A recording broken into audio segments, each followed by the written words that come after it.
Towards the end of an autumn afternoon, an elderly man with a thin face and grey Piccadilly weepers pushed open the swing door leading into the vestibule of a certain famous library, and, addressing himself to an attendant, stated that he believed he was entitled to use the library, and inquired if he might take a book out. Yes, if he were on the list of those to whom that privilege was given. He produced his card, Mr. John Eldred, and, the register being consulted, a favourable answer was given. "Now, another point," said he. "It is a long time since I was here, and I do not know my way about your building. Besides, it is near closing time, and it is bad for me to hurry up and down stairs. I have here the title of the book I want. Is there anyone at liberty who could go and find it for me?" After a moment's thought, the doorkeeper beckoned to a young man who was passing. "Mr. Garrett," he said, "have you a minute to assist this gentleman?" "With pleasure," was Mr. Garrett's answer. The slip with the title was handed to him. "I think I can put my hand on this. It happens to be in the class I inspected last quarter, but I'll just look it up in the catalogue to make sure.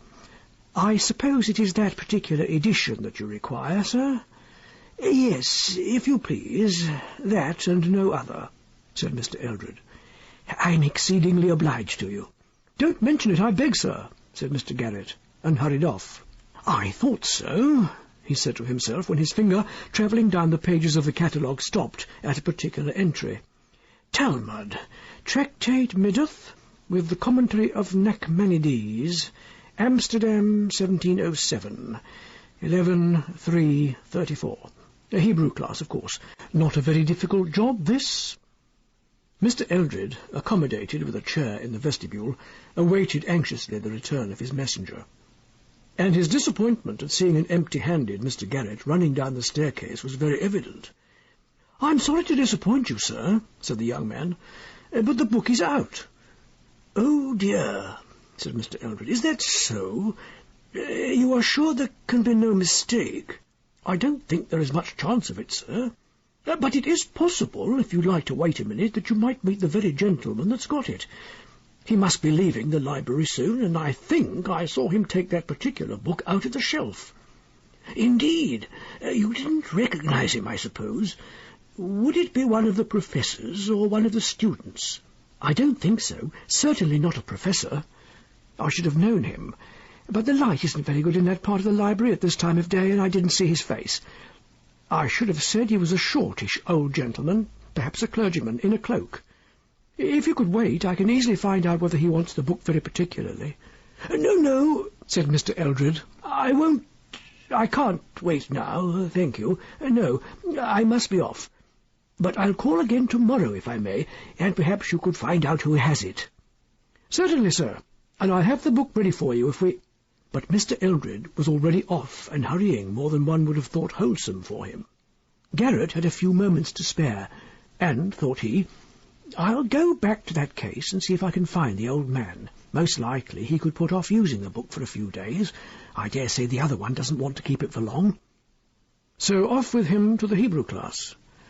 But when he got there it was unoccupied, and the volume marked 11/3/34 was in its place on the shelf. It was vexatious to Garrett's self-respect to have disappointed an inquirer with so little reason, and he would have liked, had it not been against library rules, to take the book down to the vestibule then and there, so that it might be ready for Mr. Eldred when he called. However, next morning he would be on the lookout for him, and he begged the doorkeeper to send and let him know when the moment came. As a matter of fact, he was himself in the vestibule when Mr. Eldred arrived, very soon after the library opened, and when hardly anyone besides the staff were in the building. "I'm very sorry," he said.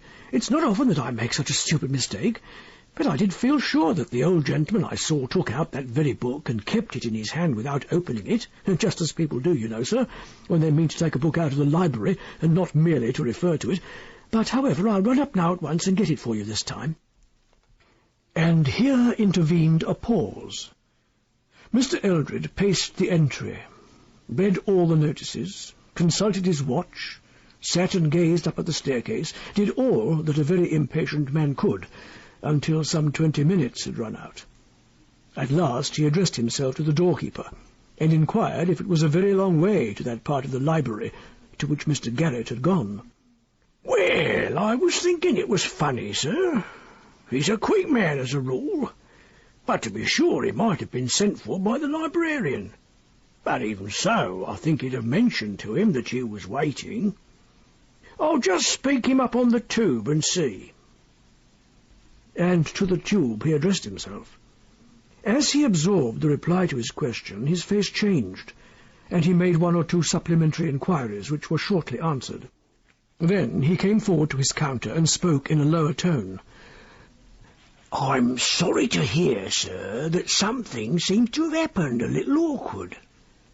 Mr. Garrett has been took poorly, it appears, and the librarian sent him home in a cab the other way. Something of an attack, by what I could hear." "What, really? Do you mean that someone has injured him?" "No, sir, not violence here, but, as I should judge, attacted with an attack, what you might term it, of illness. Not a strong constitution, Mr. Garrett. But as to your book, sir, perhaps you might be able to find it for yourself. It's too bad you should be disappointed this way twice over." But I'm so sorry that Mr. Garrett should have been taken ill in this way while he was obliging me. I think I must leave the book and call and inquire after him. You can give me his address, I suppose?"